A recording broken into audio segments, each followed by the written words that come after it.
Bonjour, je m'appelle Mélanie Goro et je suis l'auteure du livre Why Me, What Now. Quand j'ai commencé à écrire, c'était pas pour écrire un livre.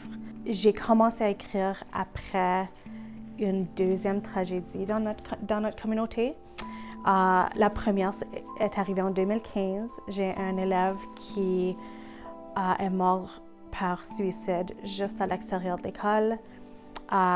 J'étais dans ma salle de classe quand c'est arrivé. Je suis probablement la dernière personne qui l'a vu. C'était absolument tragique. Et après ce suicide-là, je me suis comme repliée sur moi-même. Je ne me suis pas permise de penser à ce qui est arrivé.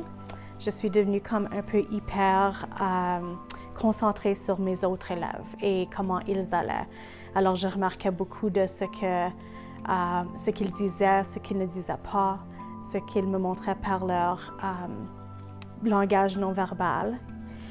Parce que je ne voulais pas perdre un autre élève comme ça. Je ne voulais pas qu'un autre élève souffre en silence et que ces défis soient inaperçus.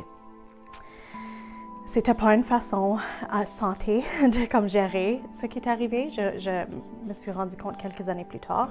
Quand c'est arrivé une deuxième fois, c'était un de mes anciens élèves, mais aussi le frère de ma meilleure amie qui a pris sa vie. Et j'ai vécu toutes les émotions, mais comme je crois deux fois pire. Et cette fois-là, j'ai décidé que je n'allais pas me replier sur moi-même. J'allais quand même me permettre de vivre les émotions et de guérir. Au début, c'était de l'écriture dans un journal. Je me levais le matin, j'écrivais dans un journal, je me sentais mieux. Et en 2019, au mois de janvier, j'ai décidé de commencer à écrire sur mon ordi. Et j'écrivais aux élèves, à mes élèves. Alors, j'en avais plusieurs qui venaient me voir pour discuter de certaines choses, certains des défis qu'ils vivaient. J'écrivais pour me donner une meilleure idée de ce que je devrais donner comme conseil.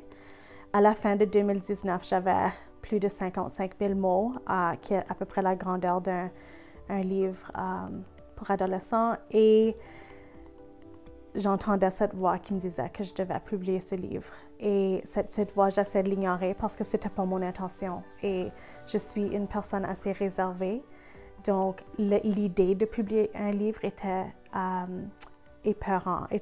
Ça me causait de l'anxiété, mais cette petite pensée-là ne partait pas. Mon livre a finalement été lancé au mois d'août. Tous les chapitres sont divisés en deux parties. La première partie de chaque chapitre compte l'histoire d'une adolescente qui passe à travers d'une période difficile. Mais ces histoires-là sont inspirées par des vraies histoires, soit des choses que j'ai vécues moi-même, des choses que mes amis proches ont vécues, ou des choses que mes élèves ont vécues.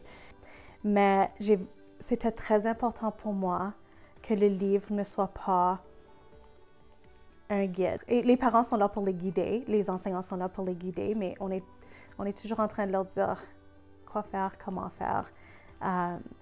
Et ce livre est moins de ça et plus de réflexion.